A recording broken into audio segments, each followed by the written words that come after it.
नमस्कार, आप देख रहे हैं जवाब तो देना पड़ेगा और आपके साथ में विजेंद्र सोलंकी। आज जिस मुद्दे पर हम बात करने वाले हैं उस मुद्दे को चुनने से पहले हमने कई बार सोचा क्या वाकई में इस मुद्दे पर बहस करनी चाहिए या नहीं करनी चाहिए। यह भी समझ नहीं आया कि अगर बहस करनी चाहिए तो वाकई में किस आधार पर और किस तरीके से करनी चाहिए, और क्या कोई अगर मानसिक रूप से विकृत है उसको यह अधिकार है कि वो समाज में संक्रमण बढ़ाता रहे।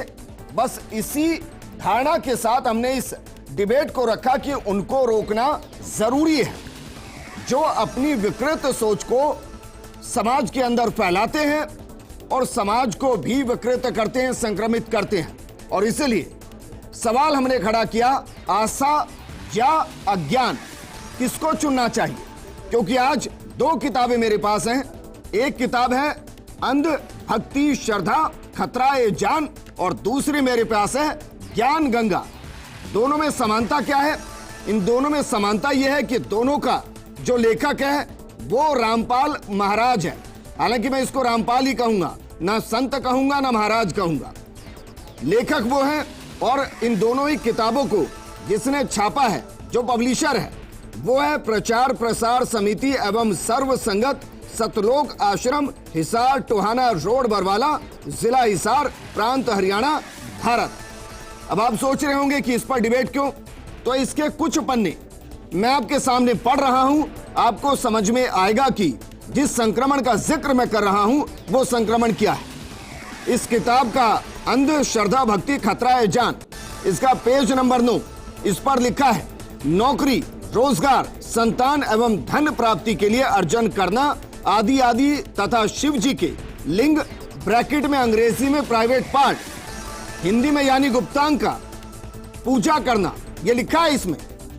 आगे क्या लिखा है? उस लिंग पर दूध डालना, उसके ऊपर तांबे या पीतल का स्टैंड रखकर तांबे या पीतल का घड़ा और उसके नीचे तली में बारीक छेद करके पानी से भरकर रखना, जिससे लगातार लिंग के ऊपर शीतल जल की धारा गिरती रहे, यह मूर्ति पूजा है। उन्होंने शिवलिंग को गुप्तांग बताया और यह किताब में साफ साफ लिखा और यह किताब धड़ल्ले से बिक रही है। अब इसके पेज नंबर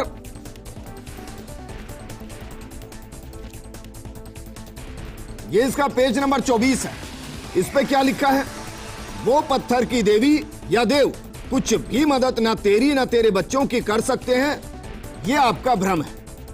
यानी कि जो आप मंदिरों में जाते हैं उन्हें इन्होंने पत्थर की देवी पत्थर का देवता बता दिया है और कह दिया है कि वो आपकी कोई सहायता नहीं कर सकते। ये ज्ञान, मैं कहूंगा ज्ञान। इसमें क्या लिखा है जरा इसका सिर्फ एक पैरा मैं पढ़ रहा हूं, इसका पेज नंबर 24 और उसके आगे पेज नंबर 25 पर क्या लिखा है?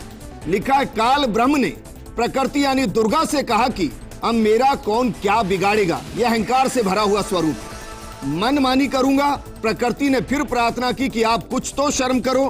प्रथम तो आप मेरे बड़े भाई हो, क्योंकि उसी पूर्ण परमात्मा की वचन शक्ति से आपकी अंडे से उत्पत्ति हुई और बाद में मेरी उत्पत्ति उसी परमेश्वर के वचन से हुई। इसके आगे क्या लिखा हुआ है? इसके आगे लिखा हुआ है कि मेरे पास पिता की प्रदान की हुई शक्ति है, जितने प्राणी आप कहोगे मैं वचन से उत्पन्न कर दूंगी। ज्योति निरंजन ने दुर्गा की एक भी विनय नहीं सुनी और कहा कि मुझे जो सजा मिलनी थी मिल गई, मुझे सतलोक से निष्कासित कर दिया गया, अब मनमानी करूंगा। और यह कहकर काल पुरुष ने प्रकृति के साथ जबरदस्ती शादी की और 3 पुत्रों को जन्म दिया। इसमें क्या कहा गया है? वो 3 पुत्र कौन से हैं? वो 3 पुत्र हैं ब्रह्मा जी, विष्णु जी और शंकर जी की उत्पत्ति। आगे क्या लिखा है? जवान होने तक तीनों पुत्रों को दुर्गा के द्वारा अचेत करवा दिया गया और फिर युवा होने पर श्री ब्रह्मा जी को कमल के फूल पर, विष्णु जी को शेषनाग की शैया पर और शिव जी को कैलाश पर्वत पर सचेत करके इकट्ठा कर दिया गया। और ऐसा ना जाने कितना अज्ञानता है, कितना संक्रमण है, कितना जहर इन किताबों के अंदर है जो खुलेआम मिल रहा है। मेरा सवाल यह है कि आस्था के ऊपर अज्ञान का जो एक संक्रमण फैला दिया गया, इसको कोई रोकने वाला है या नहीं? आज बात इसी में।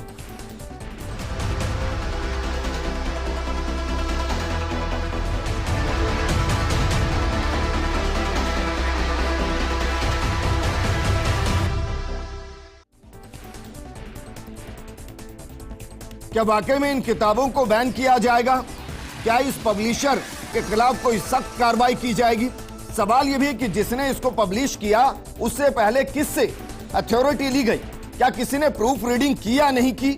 इसका समाज पर क्या असर पड़ेगा, एक धर्म पर क्या असर पड़ेगा? इस मुद्दे पर बात करने के लिए हमारे साथ मौजूद हैं कांग्रेस नेता प्रतीक सिंह जी, वीएचपी प्रवक्ता अमितोष पारिक जी, हमारे साथ धर्माचार्य शास्त्री कौशलेंद्र दास जी मौजूद। प्रतीक, सबसे पहले सवाल मेरा आपसे है, इसको लेकर एफआईआर सोडाला थाने में दर्ज हुई है, लेकिन मेरा सवाल यह, क्या वाकई में इसमें जो लिखा गया है उसको पढ़ने देना चाहिए या इन किताबों को बैन करके पब्लिशर के खिलाफ कार्रवाई होनी चाहिए? देखिए, जो धर्म होता है वो हमारा निजी विषय होता है और किसी भी व्यक्ति को, किसी भी मेरे को लगता है कोई धर्म गुरु को उसके ऊपर कोई टिप्पणी करने से बचना चाहिए। जो कुछ इसमें लिखा हुआ है, मैंने किताब पढ़ी नहीं है, लेकिन आपने जो पढ़ के बताया है वो आपत्तिजनक है और अगर एफआईआर हुई है तो राजस्थान की पुलिस कार्रवाई करेगी। लेकिन उससे पहले हमें इनकी जो पृष्ठभूमि है, जो पब्लिशर है या फिर जो रामपाल महाराज जी है, उन पर जाना चाहिए, क्योंकि हरियाणा के अंदर लगातार आप देखिए 9 साल से भाजपा की सरकार है और भाजपा की सरकार को मैं तो विनती करता हूं आपके माध्यम से कि उस पर कार्रवाई करें और सख्त से सख्त कार्रवाई करके इसको बैन करना चाहिए। और हमारे जो ज्ञानी महाराज हैं, हमारे सनातनी धर्म में ज्ञानी लोगों की कमी नहीं है, तो उनको इन बातों का खंडन करके सत्य लोगों के सामने लाना चाहिए। ये वही रामपाल हैं, ना मैंने कहा शुरुआत में, ना मैं महाराज कहूंगा, ना संत कहूंगा, ना श्री कहूंगा, जिनके वहां जब पुलिस पहुंची थी, हमारे जवान पहुंचे थे तो कितना गोला बारूद निकला था उसका अंदाजा नहीं है।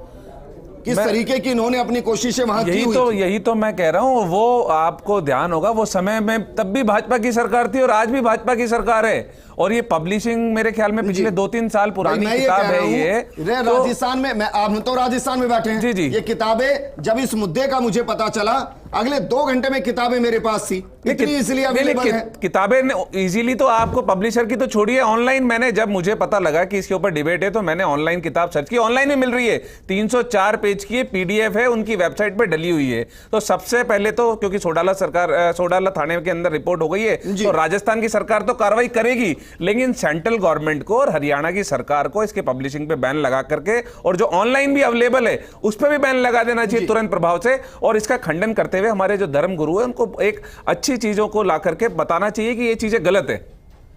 कौशलेंद्र जी, हमने कौशलेंद्र जी को इसलिए इस प्रोग्राम का हिस्सा बनाया कि आपके जहन में जो लिंग शब्द सुनते ही जो अलग अलग तस्वीरें बनती है ना, उन तस्वीरों को बाहर निकालिए। जब मैं सर 1 मिनट, आप अपना फॉर्म भरते होंगे, उस फॉर्म में एक जगह लिखा होता है लिंग, क्या लिखते हैं उसमें? स्त्री या पुरुष, मेल या फीमेल, यही लिखते हैं ना। तो यहां जो मुझे समझ में आता है, क्योंकि संस्कृत भाषा थी, शिवलिंग मतलब शिव का वो रूप, वो स्वरूप, वो प्रतीक जो निराकार है। क्योंकि शिव जी को हम 2 रूप में पूजते हैं, एक साकार जिनके हाथ में त्रिशूल है, गले में नाग है, सिर पर चंद्र है और त्रिपुंड लगे हुए हैं, और दूसरा उनका निराकार रूप, वो रूप जिसको हम कभी देख नहीं सकते हैं। शास्त्री कौशलेंद्र दास जी, भाई इस किताब में साफ साफ लिखा है कि शिवलिंग मतलब गुप्तांग, ये क्या फुहड़ता है सर? देखिए सोलंकी जी, ये एक विचित्र बात है कि वैदिक सनातन हिंदू धर्म वास्तव में विरुद्धों का सामंजस्य है। सभी प्रकार की पूजा उपासनाएं होने के बाद भी, और यह मुझे लगता है कि हिंदू धर्म में जितनी स्वतंत्रता है, बहुदेववाद के रूप में स्वतंत्रता है, उपासना की पद्धतियों को लेकर के स्वतंत्रता है, ईश्वर के निराकार और साकार स्वरूप को लेकर के स्वतंत्रता है, लेकिन इस स्वतंत्रता का तात्पर्य यह नहीं है कि जगत गुरु रामानंदाचार्य, जो कि 700 वर्ष पहले मध्यकालीन भक्ति आंदोलन के प्रवर्तक थे, उनके 12 शिष्यों में अनुपम महात्मा कबीर दास जी का नाम लेकर के 700 साल बाद रामपाल जी इस तरह से अशास्त्रीय तथ्यों को प्रस्तुत करें और एक कचरे की सप्लाई करें जनमानस के बीच में धर्म की आड़ में। ये संक्रमण है। आप बिल्कुल, मुझे लग रहा है वास्तव में संक्रमण है। मैं एक बात कहना चाह रहा हूं, रामपाल जी की आप इस पुस्तक को देखें, मैंने साल भर पहले देखी थी, लेकिन इसमें आश्चर्य की बात यह है कि जिन महात्मा कबीर दास जी के नाम से इन चीज़ों को प्रकट कर रहे हैं, जो मूर्ति पूजा के विरोधी थे, मस्जिद के विरोधी थे। देखिए, मूर्ति पूजा का विरोध करना वैदिक सनातन धर्म का हिस्सा है। जगत गुरु शंकराचार्य का जो संप्रदाय है वो निराकार है। महर्षि दयानंद सरस्वती का जो आर्य समाज है वह निराकार है। सत्यार्थ प्रकाश में भी आलोचना है। लेकिन मुझे यह लगता है कि जब आप तर्क और तथ्य छोड़ करके फूहड़ता के साथ किसी चीज को रखने लगते हैं कुतर्क देते हैं और कुतर्क देते हैं, वितर्क और तर्क बहुत अच्छी चीज है, लेकिन जब आप कुतर्क रखते हैं और फूहड़ता के साथ, अभी आप शिवलिंग शब्द का प्रयोग कर रहे हैं, अब ये कितने, मतलब ये मूर्खता की पराकाष्ठा है कि वे शिवलिंग का तात्पर्य पुरुष जननेंद्रिय से ले रहे हैं। वास्तव में लिंग शब्द का संस्कृत में अर्थ है, हम लोग राजस्थान संस्कृत विश्वविद्यालय में जो पढ़ाते हैं, लीनम अर्थम गमयति तत् लिंगम, जो भगवान का प्रतीक मात्र है उसको लिंग कहते हैं। मैं इससे भी बड़ी बात बता रहा हूं, हमारे यहाँ व्याकरण शास्त्र में, आपने बहुत अच्छा कहा कि स्त्रीलिंग पुल्लिंग, हमारे यहाँ तो एक ग्रंथ पढ़ाया जाता है लिंगानुशासन, कौन सा शब्द पुल्लिंग और कौन सा शब्द नपुंसक लिंग स्त्रीलिंग है। तो रामपाल जी महाराज तो पाणिनि के लिंगानुशासन को भी गाली देने लगेंगे। एक बात सोलंकी ने सर संस्कृत का एक शब्द ना जाना हो, अब यह समस्या है, तो पढ़ी ना हो, हाँ, वो यही फुआरता परोसेगा और क्या करेगा। सोलंकी जी, मैं एक बात और कह रहा हूं, हमारे साथ एक विचित्र समस्या हो गई। आज ये बहुत कष्ट की बात है कि हमारे धर्माचार्य जो तमाम डिबेट्स में दिख रहे हैं, अखबारों में दिख रहे हैं, छा रहे हैं सोशल मीडिया में, ये बहुत बहुत बहुत कष्ट की बात है कि उनमें प्रायः 99% लोग संस्कृत जानते ही नहीं है।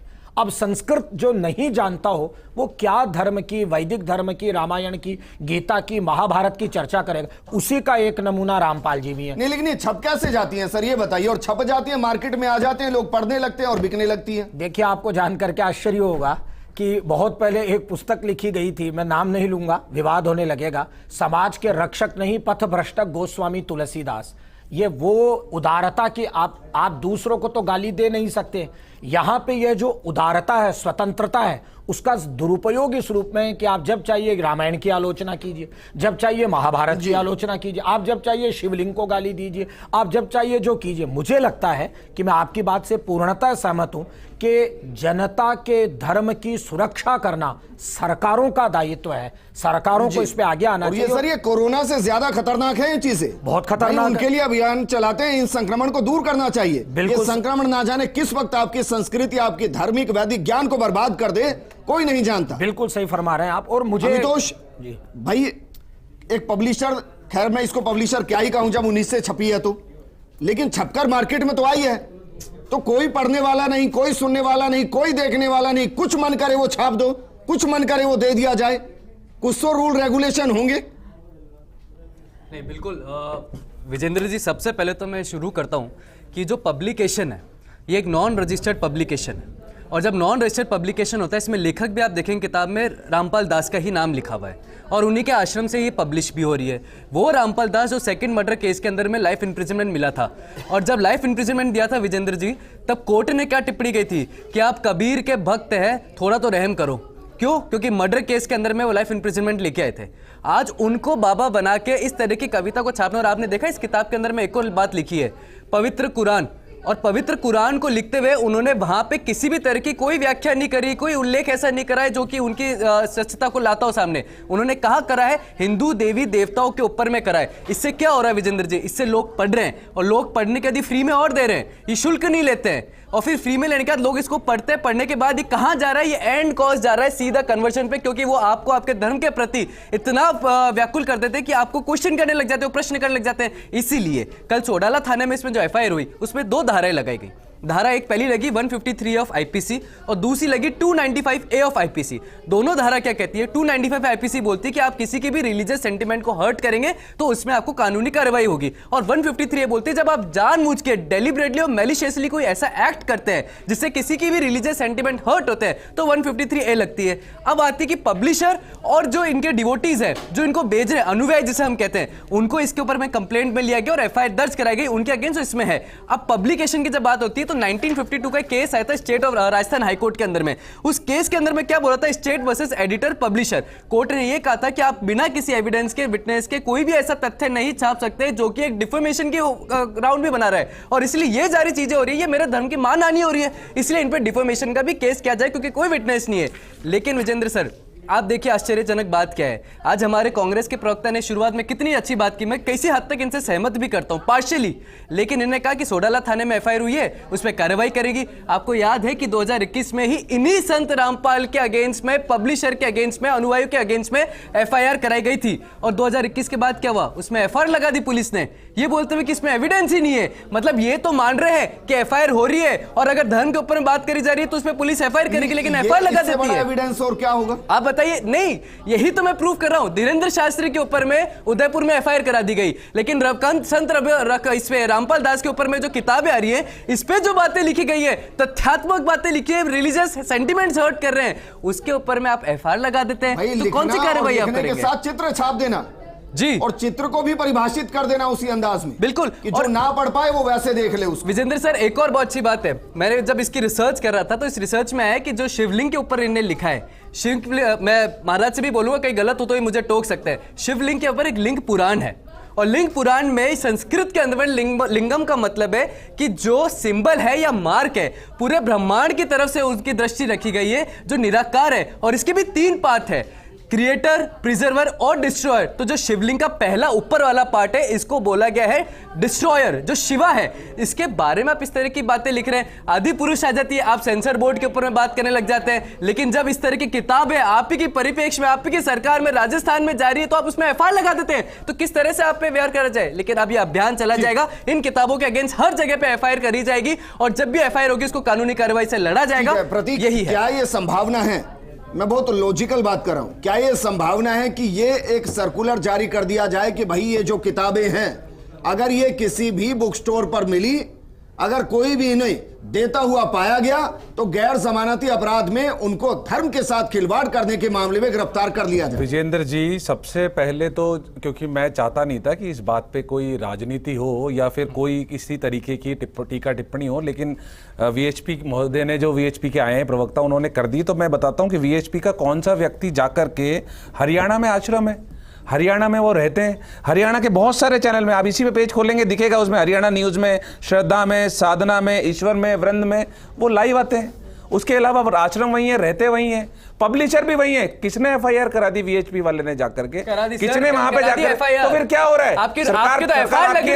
सरकार आपकी है ना, फिर अब पीछे बोलने लगे। बीजेपी की सरकार है ना, बीएचपी की सरकार है ना, वहां पे बीजेपी की सरकार है ना, बीजेपी की सरकार है ना, क्यों नहीं हो रहा? नहीं जा सकता, 9 साल से सरकार है, बिल्कुल नहीं हट रहे बीजेपी की। विजेंद्र जी बिल्कुल नहीं हट रहे, बिल्कुल नहीं हट रहे, मैं बताता हूं, बिल्कुल नहीं हट रहे। इसलिए 2 एफआईआर राजस्थान में भी कराई गई थी। पहले एफआईआर जो कराई थी उसमें एफआईआर लगा दी गई पुलिस के, हरियाणा की बताइए, नहीं कराई कोई एफआईआर, कोई एफआईआर नहीं कराई। मैं अभी 2021 की एफआईआर दिखाता हूं। अरे हरियाणा की दिखाइए, राजस्थान की दिखा रहा हूं, पब्लिकेशन तो हमारा ही है, हमारे भी की करा रहे हैं। एक मिनट प्रतीक जी, अमितोष सवाल तो वाजिब है भाई, ये 2 किताबें तो हरियाणा में छपी हैं, और ऐसी ना जाने कितनी किताबें छपी होंगी। मैं ये कह रहा हूं कि बैन क्यों नहीं लगता? विजेंद्र सर, यही बात है, पब्लिकेशन हाउस कहीं पे भी हो, अगर वो किसी भी जगह डिस्ट्रीब्यूट होती है, तो डिस्ट्रीब्यूटर और पब्लिशर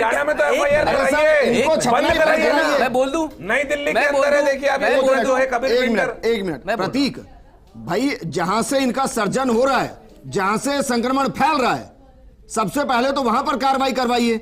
एक बार ये संक्रमण वहां से फैलना तो बंद हो, फिर जहां जहां ये संक्रमण पड़ा हुआ है वहां पर कार्रवाई कराइए।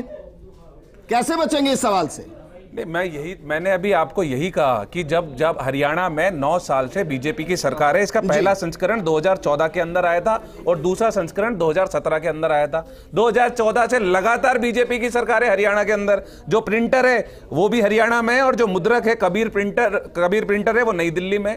कोई आज तक वीएचपी ने एक एफआईआर नहीं कराई हरियाणा में। विजेंद्र सर, एक बहुत सिंपल क्वेश्चन है, मैं टेक्निकलिटी की बात करता हूं। अगर हमने एफआईआर करिए ना, विजेंद्र सर, किसने क्यों नहीं करा रहे? अगर मैं ये बोल रहा हूं कि जहां डिस्ट्रीब्यूट हो रही है, जहां डिस्ट्रीब्यूट हो रही है, मैं वहां एफआईआर करा रहा हूं, आपकी पुलिस एफआईआर लगा रही है, एफआईआर लगा रही है। जवाब दे दीजिए, हरियाणा में जवाब दीजिए। एफआईआर को क्वेश्चन नहीं है। एक मिनट अमितोष, आपकी एफआईआर को क्वेश्चन नहीं, आप कहीं कराइए, जहां सेंटीमेंट हर्ट हो रहे हैं आप कराइए, वहां कार्रवाई होगी। इसलिए मैं प्रतीक जी सवाल कर रहा हूं कि भाई राजस्थान में एक ऐसी सरकार है जो संवेदनशील है, जो सर्वधर्म में विश्वास करती है, जो इस तरीके के संक्रमण को रोकने की ताकत रखती है।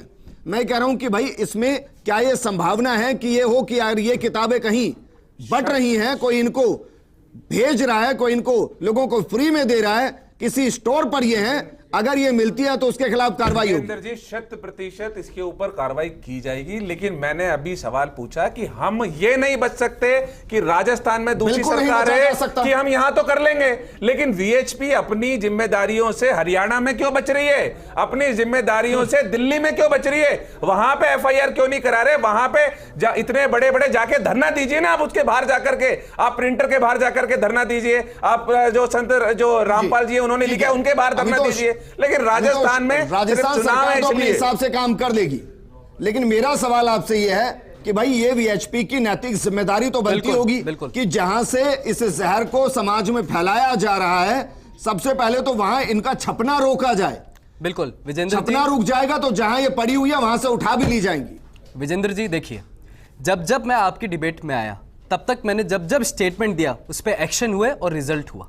आज फिर मैं आपकी डिबेट में आया, आज फिर मैं स्टेटमेंट दूंगा और उस पर एक्शन होगा और ये तथ्यात्मक है। हमने यहाँ पे एक्शन की बात करी थी आदि पुरुष पे, पीआई लगाई गई, सुप्रीम कोर्ट में पेंडिंग है। हमने इस पे बात करी, यहाँ पे राजस्थान में इसको करा, इस पे एफआईआर जाकर के आप बोल रहा हूं, आप करा रहे हैं, मैं कह रहा हूं आप जाइए, अब वहां जाकर के ये क्यों कराएंगे सर, वहां भी वीएचपी है। हां तो बोलिए ना, वो बोलेंगे। उत्साहित क्यों रहे, मैं बता रहा हूं ना। और ये आपको मैं आज फिर कह के जा रहा हूं कि इस पे पूरा अभियान मैंने शुरू में कहा था, मैंने किसी भी तरह के उनको प्रोटेक्ट करने का प्रयास ही नहीं करा जो हमारे माननीय प्रतीक जी ने करा था। धर्म एक निजी है और इस तरह की बात ही नहीं करी। हमने तो यही बात कही, हमने तो यही बात कही। याद है आपको हरियाणा के अंदर में जब मेवात में भी दिक्कत हुई थी तब भी इन्होंने प्रोटेक्ट करने का प्रयास किया था। मुझे ये बताइए क्या हरियाणा के अंदर यही कह रहा हूं, यही हम लोग अंतर है, खिलाफ कोई कार्रवाई वीएचपी करेगा? यही हमारे उनमें अंतर है। जब आज एफआईआर करा दी है, हमने पहल रख चुकी है इसकी, इस पे पूरा अभियान करा जाएगा। जहां जहां जिधर इसके डिस्ट्रीब्यूट होंगे वहां उनके अगेंस्ट जहां छपेंगे भारत का कोई कोना, अमितोष, जहां ये छपेंगी, जहां आपकी बीजेपी की सरकार है वहां कोई कार्रवाई होगी इस पर? वहां पे भी एनआईए की मांग करी थी, 9 साल हो गए, 9 साल से सरकार है, एफआईआर तो दर्ज करा नहीं पाई। कराई जाएगी। कौशलेंद्र जी, भाई आप क्योंकि पढ़ाते हैं, आप प्रोफेसर हैं, और बच्चों को सही ज्ञान देना उनके भविष्य को एक दीपक की रोशनी के बराबर होता है जो रास्ता दिखाता है। उस रोशनी के बीच में अगर इस तरीके का अंधकार उन बच्चों के हाथों में पहुंचेगा तो फिर आप कितना ही पढ़ा लीजिए, यह अंधकार ही उनके लिए सर्वमान्य सत्य होगा। सोलंकी जी देखिए, एक बात आपने वास्तव में बिल्कुल सही कही कि विश्वविद्यालयों में जो अध्ययन अध्यापन की प्रक्रिया है, प्रणाली है, हम लोग जो पढ़ाते हैं, हम लोगों के जो बच्चे पढ़ रहे हैं, जो शास्त्रीय आचार्य कर रहे हैं राजस्थान संस्कृत विश्वविद्यालय से, सोलंकी जी घबराने की बात ही नहीं है। वो जानते हैं इनमें क्या फालतू की बातें लिखी है, तो हमारे स्टूडेंट्स तो इनको आज छूते ही नहीं है। अब दूसरी एक समस्या सोलंकी जी ये है कि ये जो राजनीतिक दल हैं इनके साथ एक बहुत बड़ी समस्या हो जाती है। वो मैं बहुत विनम्रता से कहना चाहता हूँ, एक लाइन में खत्म कर देता हूँ आपकी बात जो कहना चाह रहे हैं। राजनेताओं के साथ उनके अनुयायी उनके वोट बैंक कैसे छेड़े, ये समस्या है। जैसे मैं आपको एक निवेदन करना चाहता हूँ, इन लोगों के साथ क्या होता है कि जब धर्म की बातें होती है तो धर्म से ज्यादा महत्वपूर्ण इनके लिए अपनी विचारधाराएं और अपने दल होते हैं। उन दलों के अनुसार, पार्टियों के हिसाब से इनको बात करनी पड़ती है। लेकिन आप जो सोलंकी जी बात कह रहे हैं वह बात अत्यंत महत्वपूर्ण है। इस तरह का विष जो समाज में घोला जा रहा है, उसको भले ही कोई राजनीतिक पार्टी हो, भाजपा हो, कांग्रेस हो, हरियाणा की सरकार हो, राजस्थान की सरकार हो, वास्तव में सरकार एक वेलफेयर कल्याण के लिए है, अच्छी बातों के प्रसारण के लिए है। तो भले ही वो हरियाणा की सरकार हो, राजस्थान की सरकार हो, और मुझे कहने में वास्तव में बहुत अच्छा लग रहा है इस बात को कि राजस्थान में तो पिछले 2-3-4 वर्षों के अंदर मैंने देखा है कि इस तरह के उन्माद और नकारात्मक बात फैलाने वाले लोगों के खिलाफ कई एक्शन हुए हैं। मुझे इसकी प्रसन्नता भी है। मैं ये उम्मीद कर सकता हूं कि भाई मुख्यमंत्री को कहा जाए कि साहब ये देखिए, बिल्कुल मुख्यमंत्री राजस्थान में आने से रोकिए। मुख्यमंत्री जी संवेदनशील, और मैं भी आपको एक भरोसा देके जा रहा हूं कि संस्कृत विश्वविद्यालय की तरफ से हम माननीय मुख्यमंत्री जी को चिट्ठी लिखेंगे। वे सरकार के मुखिया हैं, प्रदेश के मुखिया हैं कि साहब इस तरह से जो बिल्कुल अवैधिक, शास्त्र विरुद्ध और अकल्पनीय कुतर्क बातें जो की जा रही है, इनको रोका जाए। और मैं विश्वास करता हूं कि सरकार, चूंकि संस्कृत शिक्षा का एक बहुत बड़ा विभाग है सरकार में, काम करेगी सरकार और उस पर निर्णय करेगी, न्याय करेगी।